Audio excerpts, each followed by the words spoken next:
आखिरकार वही हुआ जिसका डर था। बेचारे नीतीश कुमार और चंद्रबाबू नायडू एक बार फिर मोदी सरकार का समर्थन करके बुरा फंस गए हैं और ऐसा फंसे हैं कि इस बार तो सत्ता हाथ से जाती नजर आ रही है। नमस्कार, आप देखना शुरू कर चुके हैं 4 PM न्यूज नेटवर्क और मैं हूं आपके साथ प्रगति ठाकुर। आखिरकार एक बार फिर नीतीश नायडू ने मोदी सरकार का समर्थन कर अपने ही पैर पर कुल्हाड़ी मार ली है, क्योंकि इस बार मामला सदन से लेकर सड़क तक जा चुका है। विपक्ष के साथ ही साथ अब जनता भी सड़कों पर आ गई। बैसाखियों पर टिकी हुई सरकार प्रधानमंत्री नरेंद्र मोदी जी की जो ऑक्सीजन सिलेंडर का काम कर रहे हैं दोस्तों, इस वक्त यानी कि नीतीश कुमार और चंद्रबाबू नायडू इस वक्त दोस्तों भारी प्रेशर के अंदर डूबे हुए हैं। यानी कि कभी भी वो अपना समर्थन वापस ले सकते हैं और जिस तरह से उनके ऊपर प्रेशर बनाया जा रहा है वो तस्वीरें सामने निकल के आ रही हैं कि किस तरह से चंद्रबाबू नायडू और नीतीश कुमार के ऊपर एक भारी प्रेशर बनाया जा रहा है कि भाई किसी भी तरह से या तो समर्थन वापस लो या फिर इस बिल को रोको। तो किस तरह से घमासान छिड़ा हुआ है और किस तरह से लाखों की तादाद में लोग सड़कों पर उतरे हुए हैं, वो तस्वीरें भी आप लोगों को इस वीडियो के अंदर दिखाऊंगा, इसलिए आप लोग इस वीडियो को शुरू से आखिर तक जरूर देखिएगा। आखिरकार वही हुआ जिसका डर था। बेचारे नीतीश कुमार और चंद्रबाबू नायडू एक बार फिर मोदी सरकार का समर्थन करके बुरा फंस गए हैं और ऐसा फंसे हैं कि इस बार तो सत्ता हाथ से जाती नजर आ रही है। नमस्कार, आप देखना शुरू कर चुके हैं 4 PM न्यूज नेटवर्क और मैं हूं आपके साथ प्रगति ठाकुर। आखिरकार एक बार फिर नीतीश नायडू ने मोदी सरकार का समर्थन कर अपने ही पैर पर कुल्हाड़ी मार ली है, क्योंकि इस बार मामला सदन से लेकर सड़क तक जा चुका है। विपक्ष के साथ ही साथ अब जनता भी सड़कों पर आ गई है और कहीं ना कहीं बेहद ही साफ शब्दों में कहे तो केंद्र सरकार की नींव को संभालने वाली दो सबसे महत्वपूर्ण बैसाखी ही अब प्रश्न में आ गई है। तो फिलहाल ऐसा क्या हुआ है कि नीतीश नायडू के लिए मोदी सरकार से समर्थन वापस लेना अब जरूरी नहीं बल्कि उनकी मजबूरी बन गया है, आपको बताएंगे। साथ ही साथ क्यों नीतीश नायडू को आखिरी चेतावनी दी गई है उस पर भी आएंगे, लेकिन उससे पहले आप ये खबर देखिए। वक्फ बिल पर मुस्लिम पर्सनल लॉ बोर्ड की बड़ी चेतावनी, सरकार ने पीछे नहीं खींचे कदम तो अब मुस्लिम पर्सनल बोर्ड ने सरकार को साफ और बेहद ही सीधी चेतावनी दे डाली है कि वक्फ बिल को लेकर जो बखेड़ा बनाया जा रहा है उस पर सरकार अपने कदम पीछे खींच ले। लेकिन अब आपको बता दें कि यहाँ गौर करने वाली बात यह है कि all India Muslim personal law board केंद्र सरकार की आड़ में ये चेतावनी मुख्य रूप से मोदी सरकार की बैसाखियों को दे रहा है। कहने को तो चिराग पासवान, जयंत चौधरी, अनुप्रिया पटेल, एकनाथ शिंदे, पवन कल्याण, ये सब भी बैसाखी हैं, बैसाखी को सहारा देने वाले साथी हैं।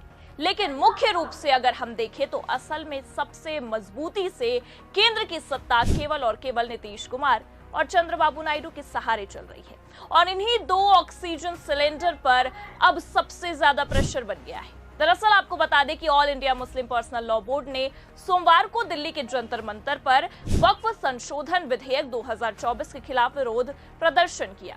काफी संख्या में मुस्लिम समाज के लोग जंतर मंतर पर जुटे रहे और वक्फ संशोधन विधेयक 2024 के विरोध में धरना दिया गया। इसके तहत देश के मुस्लिमों को जगाने का काम किया गया, क्योंकि all India Muslim personal law board के अध्यक्ष खालिद सैफुल्लाह का ये कहना है कि ये लड़ाई सिर्फ वक्फ के बचाव की ही नहीं है, संविधान को बचाने, जुल्म नाइंसाफी के खिलाफ लड़ाई है। इस लड़ाई को लंबे समय तक लड़ेंगे, सबको इंसाफ दिलाने की कोशिश भी करेंगे। जोर जबरदस्ती से कानून पारित होता है तो उसी अंदाज में जवाब भी दिया जाएगा। मतलब आप देख रहे हैं, जहां एक तरफ मोदी सरकार है कि इस बिल को पारित करवाने के लिए अपना पूरा का पूरा सिस्टम लगा रही है, तो वहीं दूसरी ओर बड़ी तादाद में मुस्लिम समाज उसका विरोध करता नजर आ रहा है और केवल विरोध ही नहीं बल्कि इस मामले में सरकार के साथ ही साथ उनकी महत्वपूर्ण बैसाखियों को भी धमकाने का काम कर रहा है। इस मामले को लेकर सभी ने अपनी अपनी बात भी रखी है और देखिए दैनिक जागरण ने बकायदा खबर को छापा भी है। लिखा है, इस मामले पर सांसद महिबुल्लाह नदवी ने कहा है कि मजहबी मामलों में सरकार दखलंदाजी कर रही है। वहीं मौलाना कल्बे जवाद ने कहा है कि ये कहा जा रहा है कि ये तरक्की का बिल है, लेकिन मैंने कहा ये सांप का बिल है, जहर भरा मुस्लिमों की बर्बादी का बिल है। मुस्लिम पर्सनल लॉ बोर्ड के प्रवक्ता कासिम रसूल इलियास ने कहा है कि अगर बिल पारित हुआ तो किसान आंदोलन की ही तर्ज पर आंदोलन होगा। वक्फ बिल को लेकर अभी पटना और विजयवाड़ा में विरोध चल रहा है। अगर बिल वापस नहीं लिया गया तो इसी तरह अन्य सभी राज्यों में आंदोलन, फिर देश भर में जिला स्तर पर आंदोलन होगा। तो मतलब यहाँ पर साफ है कि जहां एक तरफ मोदी सरकार इस बिल को पारित करने के लिए एड़ी चोटी का दम लगाए बैठी है, तो दूसरी ही तरफ नीतीश नायडू की बोलती बंद है।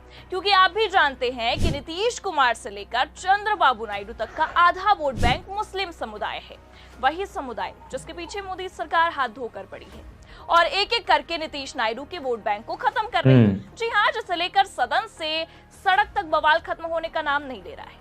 ये बात नीतीश नायडू भी बेहद अच्छी तरीके से जानते हैं, क्योंकि मोदी सरकार के सबसे बड़े हुकुम का इक्का बनते हुए नीतीश नायडू ने खूब फायदे उठाए हैं।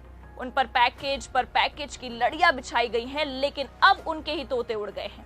जी हाँ, जब से वक्फ बिल को लेकर मामला गरमाया है और सदन से लेकर सड़क तक बस यही चर्चाओं का बाजार गर्म है कि इस मामले में मोदी सरकार का समर्थन नीतीश नायडू ने कर दिया है, तब से पूरा का पूरा मुस्लिम समुदाय नीतीश नायडू के खिलाफ आ खड़ा हुआ है। जिससे इतना तो साफ है कि अब मोदी सरकार की ये बैसाखी ना घर की रही ना घाट की स्थिति में पूरा फंस गई है, और ऐसा फंसी है कि ना इनसे निकला जा रहा है और ना ही रहा जा रहा है। ना इसमें यानी कि वो हड्डी है जो निगली जा सकती ना सोखी जा सकती। हमारा काम विरोध करना है, क्योंकि ये अनकॉन्स्टिट्यूशनल है।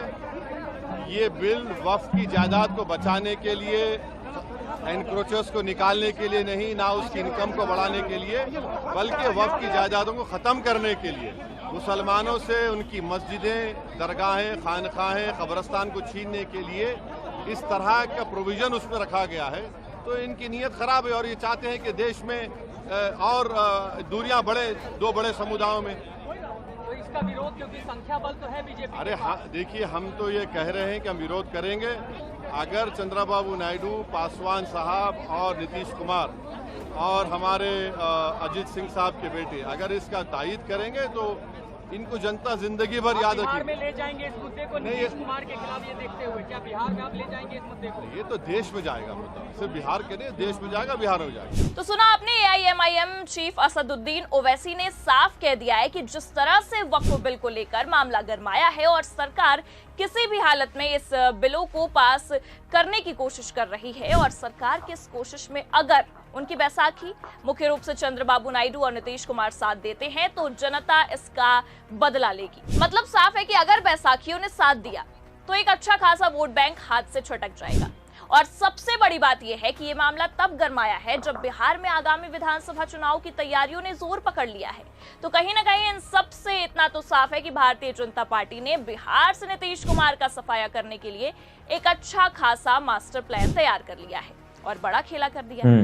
क्योंकि जिस तरह से सड़कों पर जनता ने बवाल काटा है, उससे इतना तो साफ है कि अगर नीतीश कुमार इस बिल के समर्थन में आते हैं तो सत्ता से हाथ धो बैठेंगे, और अगर साथ नहीं देते हैं तो गठबंधन में टूट हो सकती है, और दोनों ही स्थिति में नीतीश बाबू की लंका लगने की संभावनाएं। खैर, आपको बता दें कि जिस तरह की खबरें निकलकर सामने आ रही हैं, जिस तरह से दावे किए जा रहे हैं, उससे इतना तो साफ है कि ये मामला अब और भी ज्यादा गरमाने वाला है और मोदी सरकार के साथ ही साथ बैसाखियों को भी ले डूबने वाला है। क्योंकि अब ये पूरा मामला असल में त्रिकोणीय बन चुका है और बवाल या केवल विरोध प्रदर्शन दिल्ली में ही नहीं हो रहा, बल्कि दिल्ली से उठा ये धुआं अब बिहार और आंध्र प्रदेश में भी आग की तरह रूप ले रहा है। और ये आग की लपटें सहयोगियों के लिए सबसे ज्यादा घातक साबित हो रही हैं, क्योंकि अब इस मामले को लेकर पूरा का पूरा मुस्लिम जमात इकट्ठा हो चुका है और नीतीश नायडू के साथ ही साथ सभी सहयोगियों से समर्थन वापस लेने की चेतावनी देता नजर आ रहा है। क्योंकि आपको बता दें कि मोदी सरकार के मंत्री ने तो साफ कह दिया है, या कह सकते हैं कि साफ साफ ये अंदेशा दे दिया है कि इस बिल के पारित होने व लागू कराने के लिए मोदी सरकार को उनके सहयोगियों का पूरा समर्थन मिल रहा है। और इतना ही नहीं, बल्कि केंद्रीय अल्पसंख्यक मामलों के मंत्री किरेन रिजिजू का ये कहना है कि वक्फ संशोधन विधेयक पर मुस्लिम समाज में भ्रम फैलाया जा रहा है। जी हाँ, जहां एक तरफ ओवैसी ये कह रहे हैं कि सरकार की नीयत खराब है, ये चाहते हैं कि दो समुदाय में दूरियां बढ़े, तो वहीं केंद्रीय मंत्री का ये कहना है कि विपक्ष इस मामले में गलत बातें और भ्रम फैला रहा है और वक्फ बिल को लेकर सहयोगियों का पूरा समर्थन मिल रहा है। अब जैसे ही केंद्रीय मंत्री ने ये बातें कही हैं, बयान दिए हैं, वैसे ही नीतीश नायडू की हालत खराब हो गई है, क्योंकि साफ साफ मुस्लिम समुदाय ने धमकाते हुए कह डाला है कि समर्थन जल्द से जल्द वापस ले लिया जाए, वरना जनता इसका हिसाब लेगी। अब इस आखिरी अल्टीमेट पर भी नीतीश नायडू समर्थन वापस लेने को तैयार होते हैं या नहीं, या एक बार फिर मोदी सरकार का समर्थन कर अपने ही पैर पर कुल्हाड़ी मारते हैं, आपको क्या लगता है अपनी राय कमेंट करके ये भी बहुत बताइए। बड़ी बात है खबर कि अपने कैसी पैर लगी, पर लाइक और कुल्हाड़ी शेयर मारेंगे। जरूर करें। चैनल पर नए हैं तो सब्सक्राइब और ज्वाइन करना भी ना भूलें। देखते रहिए 4 PM न्यूज नेटवर्क। दोस्तों आप लोगों ने इस वीडियो को शुरू से आखिर तक देखा। वीडियो के अंदर साफ तौर पर बताएगा कि किस तरह से नीतीश कुमार और चंद्रबाबू नायडू को लेकर इस तरह के सवाल खड़े किए जा रहे हैं कि नीतीश कुमार चंद्रबाबू नायडू कभी भी अपना समर्थन वापस ले सकते हैं। किस तरह से, इसका भी लॉजिक आप लोग समझिए, क्योंकि बिहार के अंदर और आंध्र प्रदेश के अंदर, बिहार के अंदर नीतीश कुमार, आंध्र प्रदेश के अंदर चंद्रबाबू नायडू, इन लोगों के पास एक बड़ा वोट बैंक जो है दोस्तों वो है मुसलमानों का, मुस्लिमों का वो वोट बैंक है। लेकिन एक तरफ एनडीए सरकार यानी कि भारतीय जनता पार्टी कह सकते हैं या फिर मोदी सरकार कह सकते हैं, ये लोग चाहते हैं कि वक्फ बिल जो है वो पूरी तरह से लागू हो, लेकिन मुस्लिम समाज चाहता है कि ये बिल लागू ना हो दोस्तों। और मुस्लिम समाज ने सीधे तौर पर अल्टीमेटम भी जारी कर दिया है नीतीश कुमार को लेकर, चंद्रबाबू नायडू को लेकर, कि अगर ये बिल जारी हुआ तो इसके जिम्मेदार कोई और नहीं, सिर्फ नीतीश कुमार और चंद्रबाबू नायडू होंगे। यानी कि अगर ये लोग समर्थन करेंगे तभी ये बिल जो है पारित हो पाएगा, ये बिल जो है जारी हो पाएगा, वक्फ बोर्ड का बिल।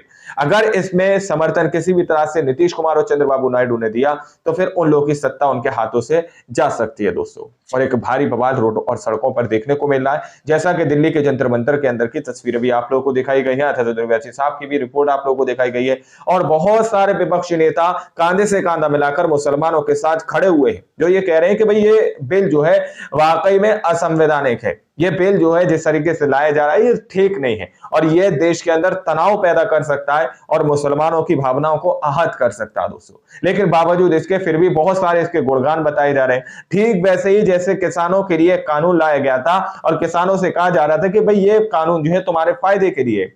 ये कैसे फायदे हैं जो ना किसानों को समझ में आते हैं ना मुसलमानों के समझ में आते हैं। जिसके फायदे के लिए जो कानून बनाया जाता है उसके समझ में वो फायदे क्यों नहीं आते सिवाय सरकार के, यानी कि सिवाय सिर्फ और सिर्फ सरकार उन फायदों को देख पाती है और जिनके लिए कानून बनाए जाते हैं वो उनको कोई फायदे नजर नहीं आते। अब आप लोग जरा सोचकर बताइएगा कि जिस तरह से यहाँ पर खेला किया जा रहा है या फिर वक्फ बोर्ड जो है बिल पारित करने की बात कही जा रही है, होना चाहिए या नहीं होना चाहिए? अपनी राय कमेंट सेक्शन में जरूर दीजिएगा। मिलता है अगली वीडियो में, जब तक के लिए जय हिंद जय भारत।